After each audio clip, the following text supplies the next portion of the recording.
और मिलने के बाद भी हम उसको भगवान की अविरल भक्ति में नहीं डुबा सके। हम भगवान के भजन में नहीं जा सके, हम भगवान की अविरल भक्ति की ओर अग्रण्य नहीं हो पाए, तो फिर इस मानव की देह का कोई मोल तत्व नहीं है। इतनी दूर से आप कथा श्रवण करने के लिए आते हो,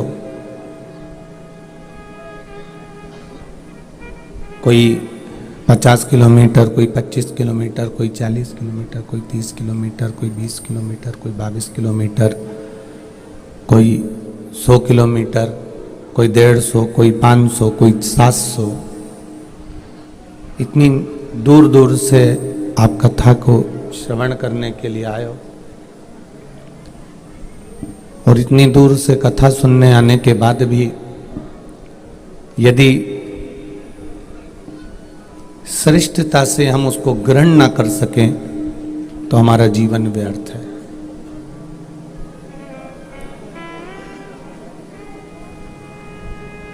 कुछ देर का सत्संग ध्रुव जी महाराज,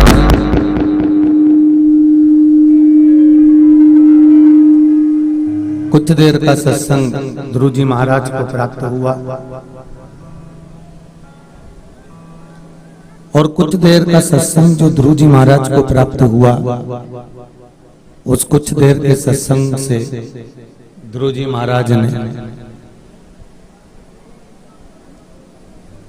ऐसी भक्ति को प्राप्त कर लिया, ऐसी भक्ति को प्राप्त कर लिया कि भगवान नारायण को पाने का एक मार्ग निश्चित कर लिया। शंभु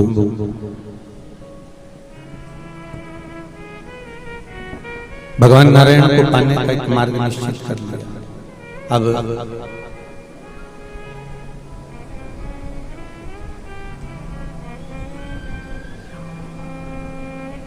माता सुनीति के पास ध्रुव जी महाराज पहुंच गए और माता सुनीति के पास ध्रुव जी महाराज जब पहुंचे और मां ने पूछा कि तुम बुआ जी के घर गए थे? माता प्रसूति के यहाँ आप पहुंचे थे?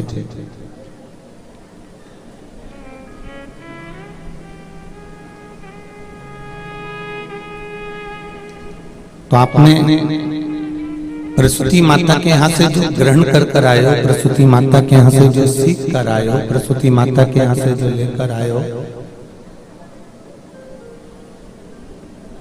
वो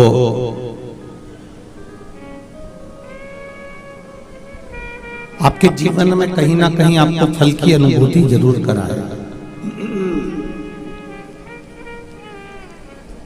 कहीं ना कहीं भगवान की अविरल भक्ति को प्राप्त जरूर कराएगा।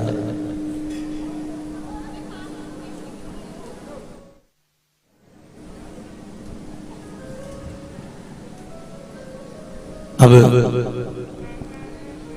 भगवान देवादिदेव महादेव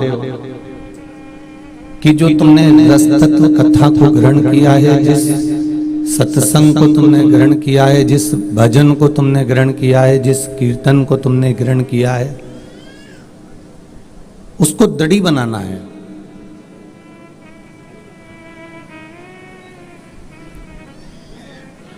और जब दृढ़ बन जाएगा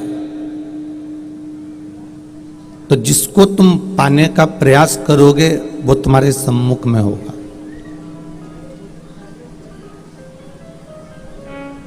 एक बात ध्रुव जी के ये चरित्र से हमें सीख लेना चाहिए, ध्रुव जी महाराज की कथा से ये हमको ग्रहण कर लेना चाहिए कि हम मंदिर तक जा रहे हैं, हम भगवान शिव को जल चढ़ा रहे हैं, हम भगवान का भजन कर रहे हैं, हम भगवान का कीर्तन कर रहे हैं, हम भगवान का मंत्र जाप कर रहे हैं, हम भगवान का स्मरण कर रहे हैं,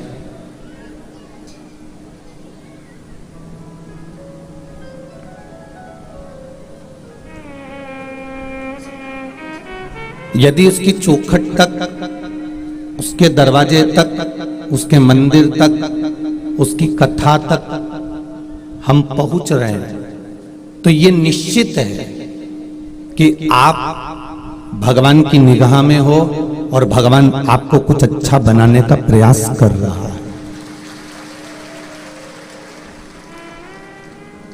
यदि हम उसकी चौखट तक जा रहे हैं, यदि हम उसके द्वार तक जा रहे हैं, यदि हम उसकी कथा तक जा रहे हैं, यदि हम उसके चौखट तक पहुंच रहे हैं,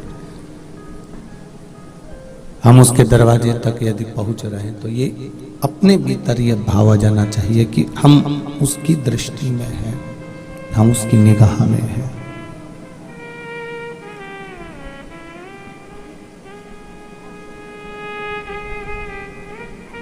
और जिस दिन हम भगवान की कथा तक ना जा पाए, जिस दिन हम भगवान के मंदिर तक ना जा पाए, जिस दिन हम भगवान की चौखट तक ना जा पाए, जिस दिन हम भगवान के द्वार तक ना जा पाए, जिस दिन हम भगवान की कथा तक ना पहुंच पाए,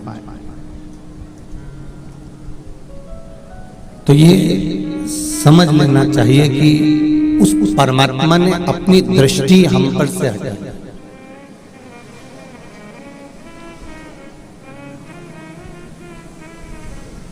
एक बच्चा जब माँ पिता पास में होते हैं तो बच्चा टेबल पर चढ़ता है, कुर्सी पर चढ़ता है और कूदता है। क्या बच्चे को भय नहीं है? बच्चे को भय है कि मैं गिर जाएगा, लग जाऊंगा, ये भय बच्चे को रहेगा। परंतु माता पिता अगर वहां पर विराजमान हैं, माता पिता अगर वहां पर मौजूद हैं, माता पिता अगर वहां पर हैं, तो बच्चा टेबल पर से कूदता है, कुर्सी पर से कूदता है, पलंग पर से कूदता है, और वो बच्चा कहीं ना कहीं किसी ना किसी रूप में कूद रहा होता है, क्योंकि उसको ये भान है कि मेरे माता पिता मेरे पास में है।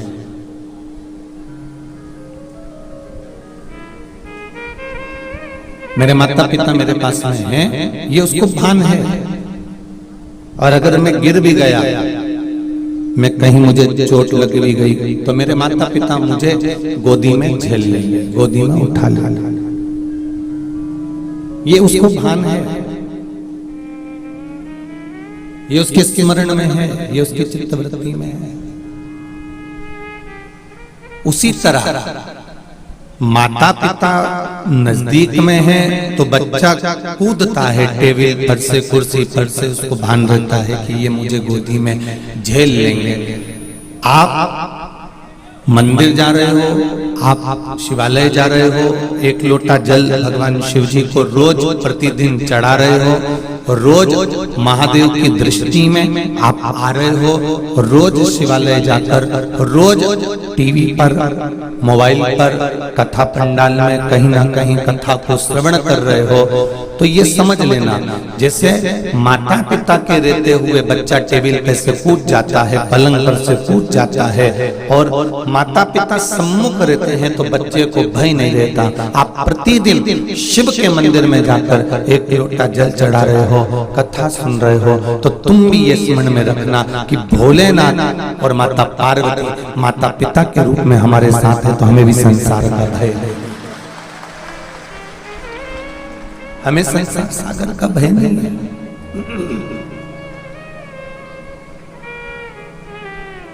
इस संसार सागर से फिर हमें भय से मुक्त होकर रहना।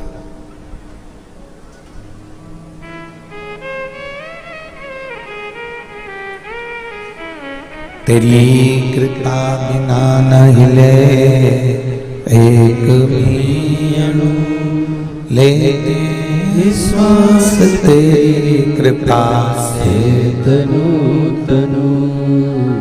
बखान क्या करूं मैं राखों के ढेर का, चपटी बबूत में खजाना कुबेर का।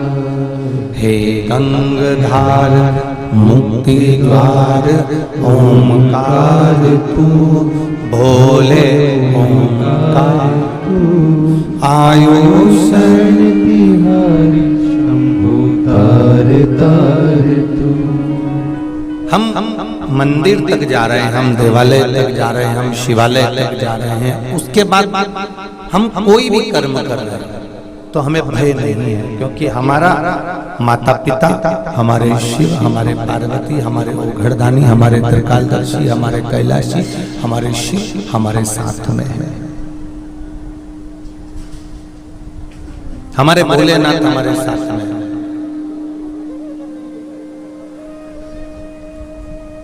शिव कथा कह रही है। माता प्रसूति के यहां से ध्रुव जी महाराज जो सीख कर गए थे,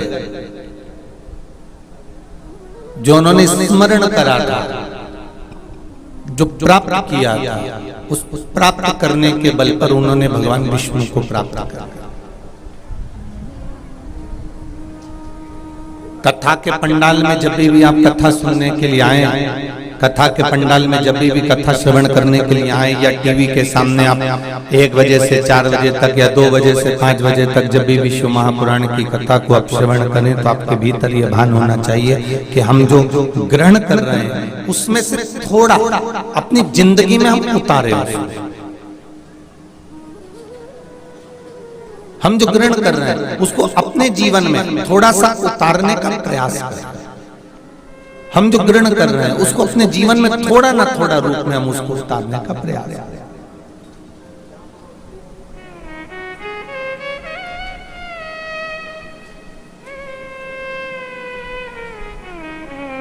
एक बड़ी सुंदर कथा का वृतांत शिव महापुराण में आता है।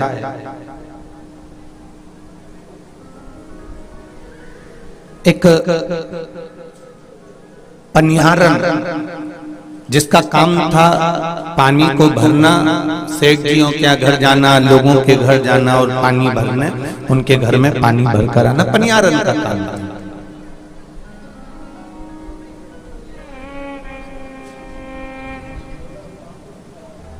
और बड़ी विचित्र पनिहारन थी। ये जितने ग्रामीण लोग बैठे हैं, पुराने लोग बैठे हैं, जितने भी बुजुर्ग लोग बैठे हैं, इनके स्मरण में होगा, पहले एक लंबा डंडा बांस बांधा जाता था और उसमें आगे इधर 2 पीपे लटका देते थे, पीछे 2 पीपे लटका देते थे। जिसने देखा होगा बुजुर्गों ने, उनके स्मरण में होगा। पीछे भी लोहे का या पीपा लपट, इसमें लकड़ी लगी होती थी, वो पीपा पीछे लटका रहता था, आगे भी लटका रहता था, कांवड़ जैसे।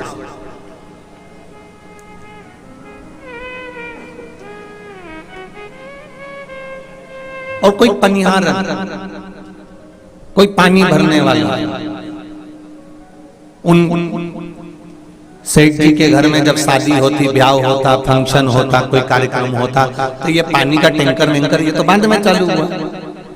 ये सब पानी की टंकी, टैंकर, ये सब बाद में चालू हुआ। उसका काम ही पनिहारन का ये होता था कि जब घर में ब्याह होता था, कोई कार्यक्रम होता था, कोई बच्चे का जन्म होता था, मेहमान ज्यादा आ जाते थे, तो पनिहारन का काम क्या होता था, वो पानी का वो डंडा उठाकर जाती थी, या वो पुरुष पनिहारी पानी का डंडा उठाकर जाते थे, कुएं में से पानी खींच के दोनों में भरकर कंधे पर लेकर आके, और उनका काम था रसोई घर में, वॉशरूम में, इधर उधर वो पानी भरते रहते थे। किसी ने देखा होगा, आप में से किसी ने देखा है कि नहीं देखा, कभी देखा तो हाँ स्मरण में होगा। जो बुजुर्ग होंगे ना, उनके पूर्व में अभी तो पानी के टैंकर आ गए, अभी तो टंकियां आ गई, तो अब भले देखने को नहीं मिलता, पर पूर्व में जो पानी भरने वाले होते थे, पनिहारी होते थे। और आप सब तो पटेलों के घर से हो, तो आपके तो ज्यादा स्मरण में होगा जी, पानी भरने वाले आते ही थे, स्मरण में होगा। अब वो डंडे में पीपे बंधे, आगे भी पीछे बंधे पीपे, और पानी लेकर चले जा रहे। अब जो पनिहारन थी ये बड़ी विचित्र थी। पानी भरने के लिए चलती, भजन करते करते चलती, स्मरण करते करते चलती, कीर्तन करते करते चलती, मंत्र जाप करते करते चलती। ये बड़ी विचित्र थी। इसका एक नियम था, कुएं में से पानी भरकर लेकर जाती, सेठ जियों के घर में पानी भरती, वहीं पर एक वीरान में एकांत में एक शिवालय था, शिव का मंदिर, जिसमें कोई पुजारी भी नहीं था, कोई पंडित भी नहीं था, कोई विद्वज्जन भी नहीं था।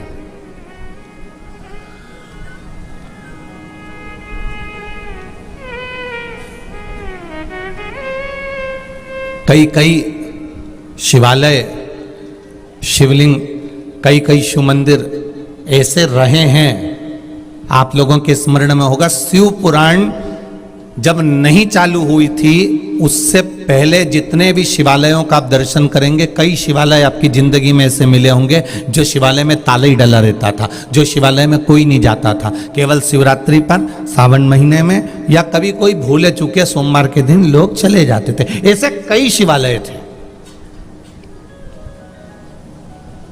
ऐसे एक दो शिवालय नहीं थे, ऐसे कई शिवालय थे।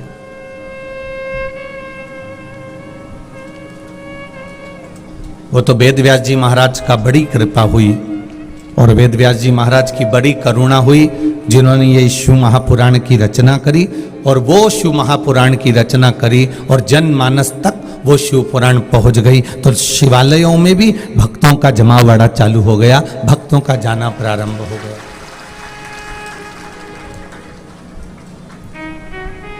ये तो उन देवादिदेव महादेव की कृपा है, ये भगवान शिव की करुणा है, उसकी उदारता है। अब पनिहारन पानी लेकर जाती, शिवालय एकांत में शिव मंदिर था। अब उस शिव मंदिर में कोई जाता ना जाता, बस वो अकेला शिवलिंग वहां पर।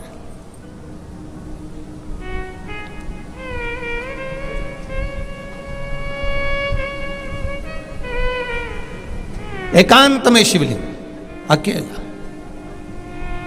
पनिहारन का नियम था, सेठ जी के यहां से उसने विनती कर कर, निवेदन कर कर, नमन कर कर, पनिहारन ने एक हंडा, एक पानी का मटका, एक सुंदर सा हंडा पनिहारन ने सेठ जी से मांगा, और मांगकर मंदिर के द्वार पर उसको एक कोने में, वो मंदिर के पास में उसने रख दिया।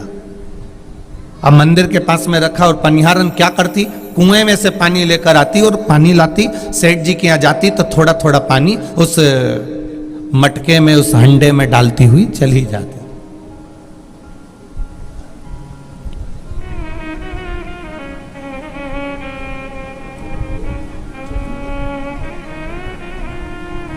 अब हंडे में, मटके में रोज पानी ले जाकर डालती डालती अपना पानी भरने चली जाती। उसका नियम था, उसने नियम लिया। उसने सोचा कि कोई भी आएगा, पानी भरेगा, शिव जी को समर्पित करेगा, या आता जाता पथिक पानी पीता पीता चले जाएगा। अब कितना सुंदर विचार उसकी बुद्धि में, उसके चित्त में आया कि वो पनिहारन पानी के हंडे में पानी डालती और चली जाती। कोई शिव जी को चढ़ा देता, कोई पी लेता, कोई अपने आनंद में उसको ग्रहण कर लेता। तो ये उसने हंडे में पानी भरना प्रारंभ कर दिया।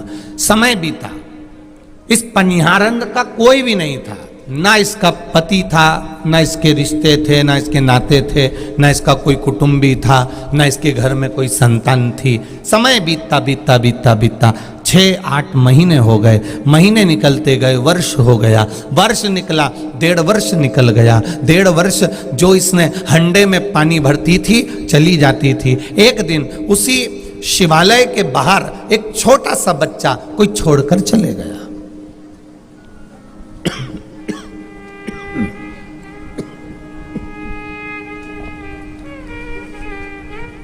शिवालय के बाहर छोटा सा बच्चा कोई छोड़कर चले गया, और शिवालय के बाहर जब छोटा सा बच्चा कोई छोड़कर गया, पनिहारन ने उस बच्चे को देखा, और पनिहारन उस बच्चे को गोदी में उठाई। सबको आवाज लगाया पनिहारन ने, सबको चिल्ला चिल्ला कर कह रही है किसकी संतान है, किसकी औलाद है, किसका छोरा है, किसका छोरा है, किसका छोरा है। सबको आवाज लगा रही, सबको कह रही। कोई उस बच्चे को लेने के लिए नहीं आया, कोई उस बच्चे को प्राप्त करने के लिए नहीं आया।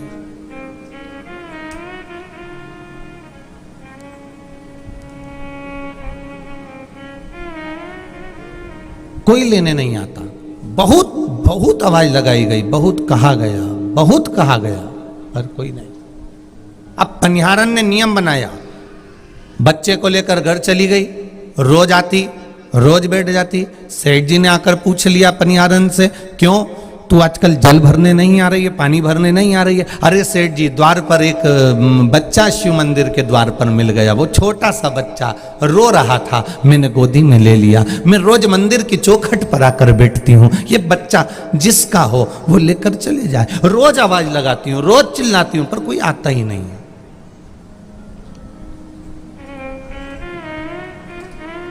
सेठ जी ने एक बड़ी सुंदर बात कही पनिहारन से, पनिहारन सुन, तू मेरे यहाँ से एक हंडा मांग कर ले गई थी, एक मटका मांग कर ले गई थी, वो तूने शिव जी के द्वार पर ले जाकर रख दिया था और उसमें रोज पानी भरती चली जाती थी, रोज जल डालती चली जाती थी, तेरा कोई नहीं था ना, इसलिए देवाधिदेव महादेव ने सुनकर तेरी खाली झोली में एक बेटा दे दिया।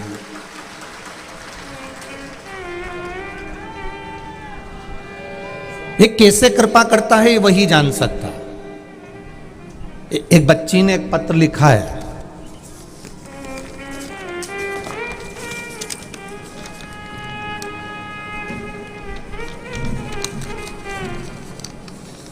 उज्जैन नगरी से हूं, क्रिस्टल मकवाना मेरा नाम है, मेरे पिता का नाम महेश मकवाना है, माता का नाम गायत्री मकवाना है। कहीं बैठी हो तो हाथ हिलाइएगा, कहीं बैठी हो तो दोनों हाथ अवश्य हिलाइएगा।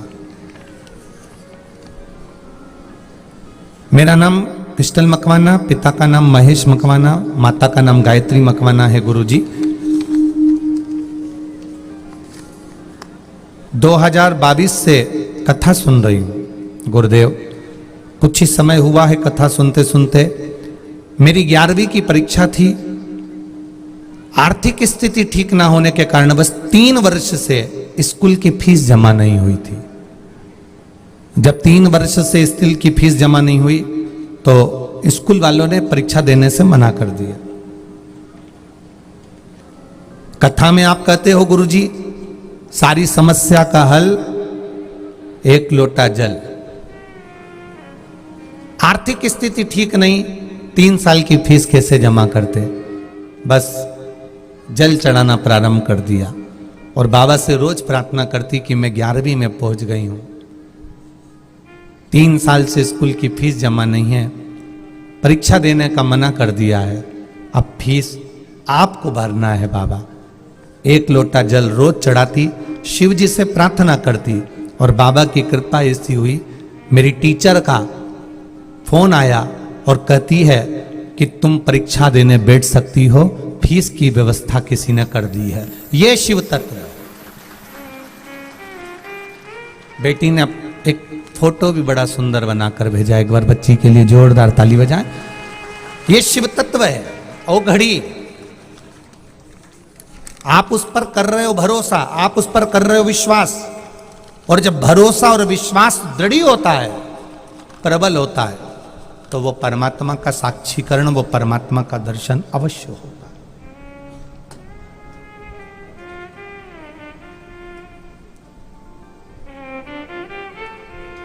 तुम्हारे गांव में, तुम्हारे नगर में, तुम्हारे शहर में किसी ने पशुपति व्रत करा हो, मोहल्ले में अगर 10 लोगों ने पशुपति व्रत करा हो, तो हो सकता है कि 1 या 2 लोग या 3 लोगों का कार्य नहीं हुआ हो। वो हो सकता है किसी कारणवश फाइल मोटी हो, तो धीरे धीरे पन्ना पलटने में भगवान भोलेनाथ को देरी लग रही हो, पर मेरा विश्वास करता है जो दिल से करता है, मेरा महादेव दिल से देता भी है, ये निश्चित है। जो दिल से करा जिसने, उसको दिल से दिया है, उसने कमी नहीं रखता, वो खाली नहीं छोड़ता। खाली न जाता कोई दर से तुम्हारे, खाली न जाता कोई दर से तुम्हारे, मैं भी खड़ी हूँ नन्ही बाहें पसारे, मैं भी खड़ा हूँ नन्ही बाहें पसारे, अपने हृदय से लगा लो, गिरी जा रही उठा लो। भगवान की भक्ति में जो डूबता चले जाता है, भगवान के स्मरण में जो डूबता चले जाता है, परमात्मा उसको संभाल लेता है।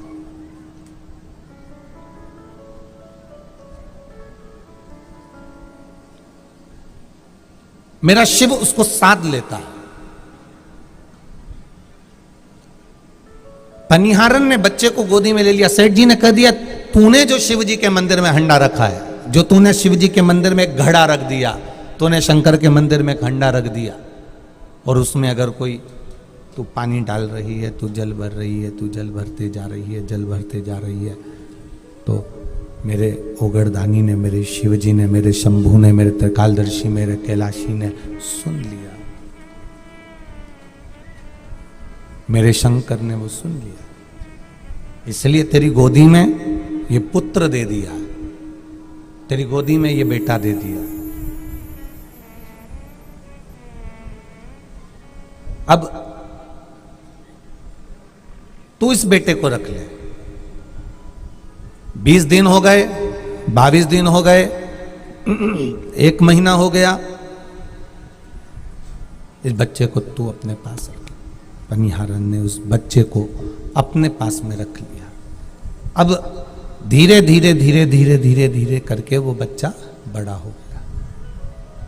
धीरे धीरे करते हुए वो बच्चा जब बड़ा हो गया, और बालक जब बड़ा हुआ, बच्चा जब बड़ा हो गया, और बच्चा जब छोटा सा अवस्था धारण करते करते 4.5 5 वर्ष, 6 वर्ष का, 7 वर्ष का बालक हो गया, पनिहारन पानी भरने जाती तो बच्चे को कैसे लेकर जाती? छोटा था, पीछे बांध लेती थी। बच्चा बड़ा हो गया, साथ में कहां कहां लेकर जाए, किन किन सेठ जी के यहाँ लेकर जाए, कितना तकलीफ उस बच्चे को होगा। तो पनिहारन ने एक नियम बना लिया, जब पानी भरने के लिए जाती तो बच्चे को शंकर जी के मंदिर में छोड़ जाती। भगवान शिव जी के मंदिर में पनिहारन उस बच्चे को छोड़कर चली जाती, और पनिहारन जब भगवान शंकर के मंदिर में छोड़कर चली जाती, बच्चा शिव जी के मंदिर में रहता, पूरे मंदिर की सफाई करता, मंदिर का साज सजाता, शंकर भगवान का श्रृंगार करता, कई पत्नियों को तोड़ तोड़ कर लाकर भगवान शिव जी के ऊपर समर्पित करता, भगवान शंकर का श्रृंगार करता, भगवान शंकर की भक्ति में डूबा रहता। भगवान शिव जी को जितना सजा सकता था, जितना श्रृंगार कर सकता था, जितनी भक्ति कर सकता था, जितना आनंद में डूब सकता था, उतना करता रहता महाराज।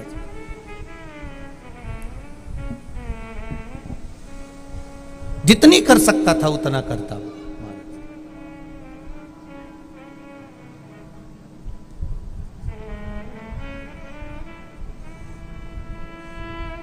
और मेरा बच्चों से भी निवेदन है, दादी, घर की माँ, घर का पिता, घर का बुजुर्ग, घर का बड़ा, जब घर में भगवान की सेवा कर रहा हो,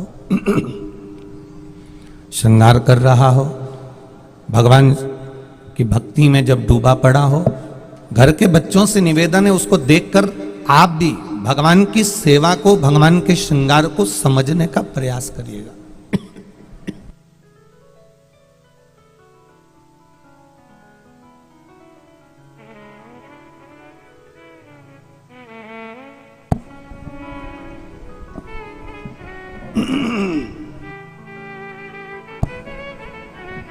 शंभु शरणे पड़ी मांगो घड़ी रे घड़ी, दुख काटो दया करी ने दर्शन आपो। शंभु शरण पड़ी मांगो घड़ी रे घड़ी, दुख काटो दया करी ने दर्शन आपो।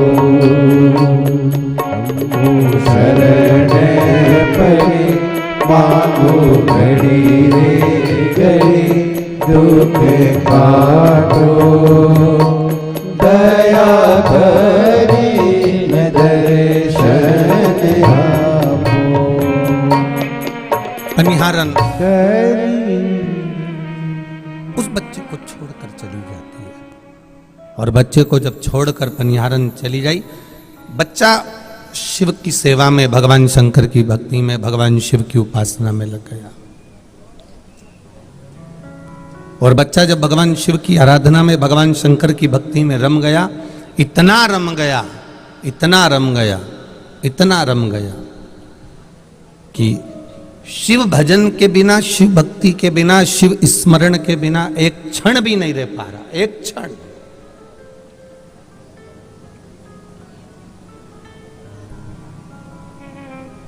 एक घड़ी भी वो शिव भक्ति के बिना नहीं रह पा रहा।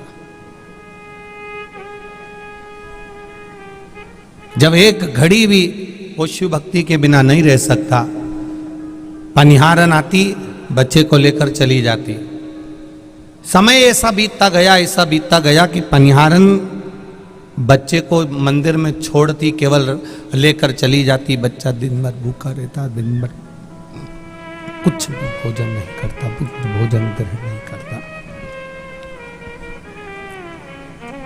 बच्चा जब बिल्कुल भी भोजन ग्रहण नहीं करता, पनिहारन को लगा कि ये रोज घर पर आता नहीं, भोजन ग्रहण करता नहीं, बड़ा छोटा सा बालक है, कितना कष्ट भोग रहा होगा, कितनी तकलीफ आ रही होगी, कितना दुख हो रहा होगा, कितनी कष्ट, कितना दुख, कितनी तकलीफ आ रही।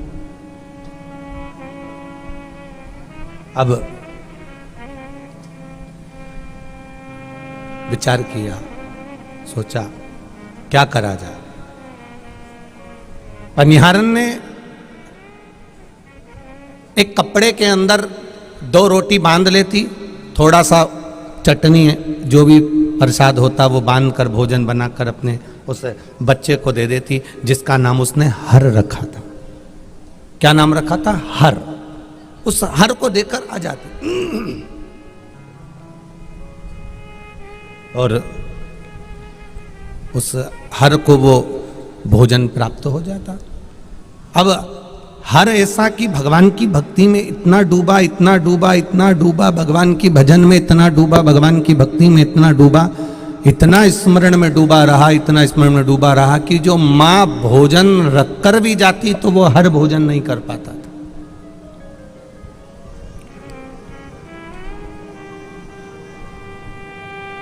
अगर मान लो वो भोजन रखकर चली भी जाती तो वो भोजन नहीं कर पाता, क्योंकि भक्ति में इतना डूबा हुआ था, वो भजन में इतना डूबा हुआ था।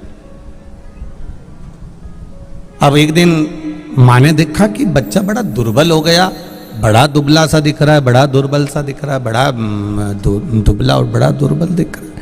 माँ ने पूछ लिया, हर तू भोजन नहीं करता क्या? तू भोजन ग्रहण नहीं करता क्या? हर ने अपनी माता के चरणों को प्रणाम कर कर कहा, माँ शंकर जी की सेवा में लगा रहता हूं ना, उनकी सेवा में लीन रहता हूं ना, तो मुझे भूख भी नहीं लगती। माँ का हृदय क्षुब्ध हो गया कि छोटा सा बच्चा और ये भोजन तक ना करे, शिव जी की सेवा में लगा हुआ है।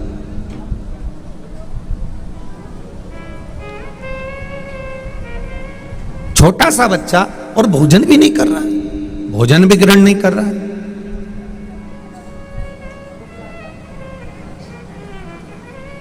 विचार किया,